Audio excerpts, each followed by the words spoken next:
वसुदेवसुतं देवं कंसचाणूरमर्दनं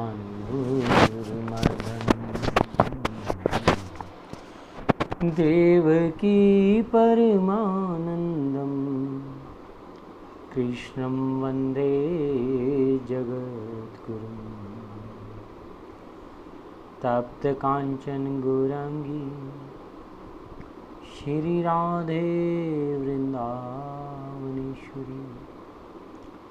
विश्वभानुसुते देवी प्रणमामि श्री हरिप्रिये।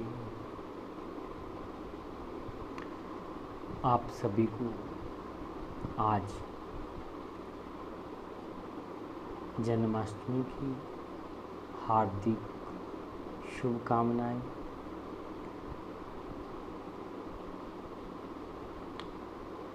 प्रेमियों ने, कुछ शिष्यों ने प्रश्न किया कि भगवान कृष्ण के बारे में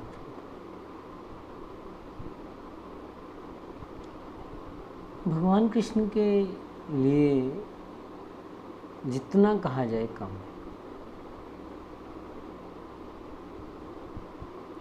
अनेक महापुरुष भगवान श्री कृष्ण के लिए बोलते बोलते हार गए, मगर उनका पार पाना बड़ा मुश्किल।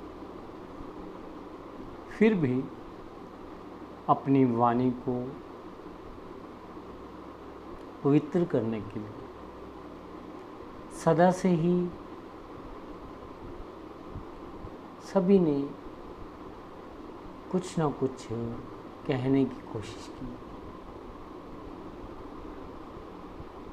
तो गर्ग संहिता में गोलोक खंड में तीसरे अध्याय में भगवान कृष्ण के बड़े विलक्षण परिपूर्णतम अवतार की चर्चा की। उसमें क्या बताया गया, नारद जी वहाँ बोल रहे हैं कि जब देवता सभी पृथ्वी पर भगवान के आगमन के लिए प्रार्थना करने गए तो उन्होंने क्या देखा कि भगवान श्री कृष्ण के सामने बैठे हुए वैकुंठाधिपति श्री हरि उठे और उनके श्री विग्रह में समा गए।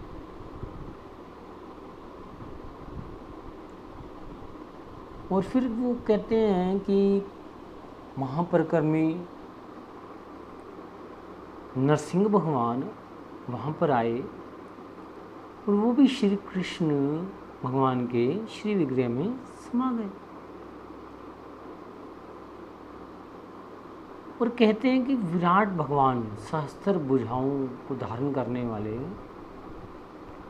जिनकी सहस्त्रों भुजाएं, हजारों भुजाएं थी, वो श्री विराट भगवान वहाँ पर आए हैं और वो भी भगवान श्री कृष्ण के श्री विग्रह में समा गए। और फिर उसके बाद वहाँ पर भगवान श्री राम का आगमन हुआ और वो भी आकर भगवान श्री कृष्ण के विग्रह में समा गए। और यज्ञ नारायण भगवान जो हैं उनका आगमन हुआ, वो भी भगवान श्री कृष्ण के विग्रह में समा गए। और अंत में नर नारायण भगवान, जिनकी जटा जूट, आप जो लोग बद्रीनाथ गए हों जानते होंगे, वहाँ पर नर नारायण भगवान ने बड़ी विकट तपस्या की है। आज भी श्री विग्रहों में बद्रीनाथ में नर नारायण भगवान के दर्शन होते हैं। और जटा जूट है, जैसे ऋषि मुनियों की जटाएं बड़ी होती हैं, और वो भी आकर भगवान श्री कृष्ण के विग्रह, यानी कि 6 पूर्ण अवतार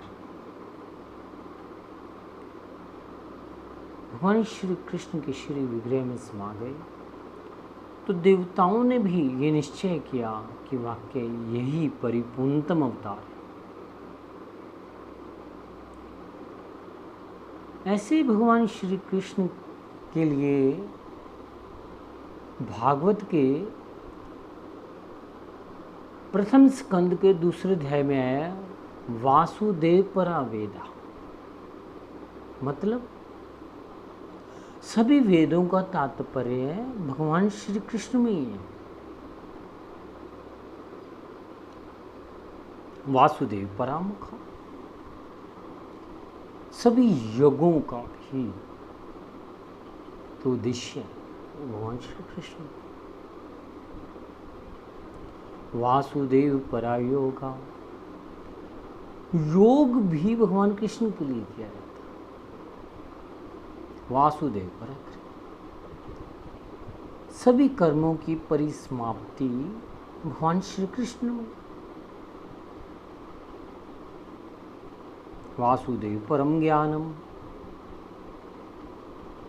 ज्ञान के द्वारा जिस परमात्मा ब्रह्म की उपलब्धि की जाती है वो ब्रह्म स्वयं भगवान श्री कृष्ण है।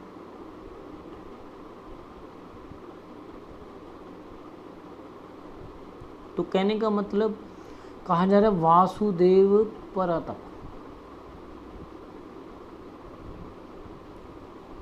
तपस्या भी किस लिए? भगवान श्री कृष्ण को पाने के लिए। वासुदेव परो धर्मो वासुदेव परागति।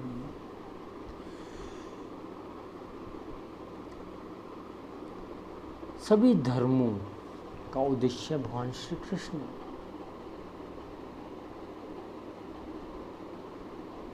और गति भी भगवान श्री कृष्ण।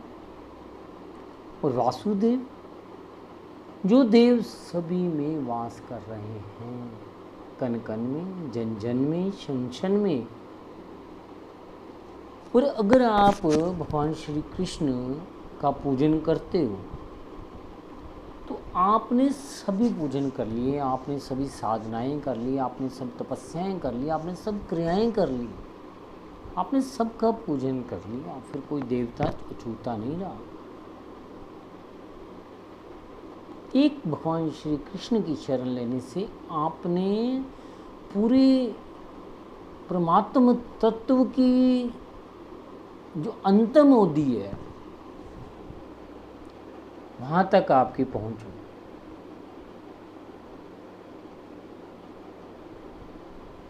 अब जन्माष्टमी तो भगवान प्रकट होते हैं, जो हम इसी प्रकार से जन्माष्टमी का उद्देश्य क्या है? पहली बात हमें पता होना चाहिए कि हमारे भगवान कृष्ण कितने विलक्षण परिपूर्णतम अवतार हैं।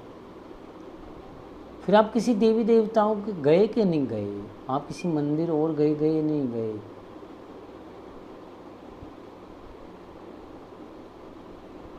जैसे समुंदर में कहते हैं सभी नदियों का जल हो गया, उसी प्रकार भगवान कृष्ण की एक साधना करने से आपने सभी साधनाएं कर ली। भागवत प्रमाण है हमारे पास।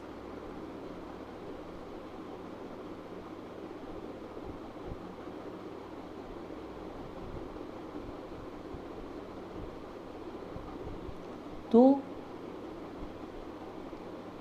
अब हमने करना क्या? अपने गुरुओं महापुरुषों के बताए हुए सदमार्ग पे चलते हुए, अपनी मन को वश में करते हुए, गुरुओं द्वारा बताए हुए साधना पथ पर बिना किसी शंका के, नुक्ताची शंकावादी को मैं न मिला, भगवान की साधना में तत्पर हो जाइए। फिर कोई अपनी तरफ से बुद्धि मत लड़ाइए। गुरु के बताए हुए, महापुरुषों के बताए हुए मार्ग पर सहज चल पड़िए बस। फिर वो प्रभु जो सब सर्वव्यापी हैं, सब जगह हर समय हैं, वो सहज में प्रकट हो जाए। उन्होंने कहीं से आना नहीं है, वो हर समय हमारे नज़दीक हैं। बस हम अपनी मोह ममता माया के चक्कर में फंसे हुए उस प्रगट को भी अप्रगट किए हुए हैं, अपनी माया के आवरण में ढके हुए हैं। और जब हम महापुरुषों के बताए हुए ढंग से नाम जाप साधना ध्यान करते हैं तो सहज में वो अप्रगट जो है वो प्रकट हो जाता है। और हमारा ये जन्माष्टमी, ये रामनवमी सब मनाना सार्थक हो जाता है। महापुरुषों के बताए हुए मार्ग पर सहजता से चलें और अपने मनुष्य जन्म को जो एक ठाकुर को प्रकट करने के लिए मिला हुआ है वो सार्थक हो पाए। अपनी शुभकामनाओं के साथ सबको जय श्री राधे, जय श्री श्याम।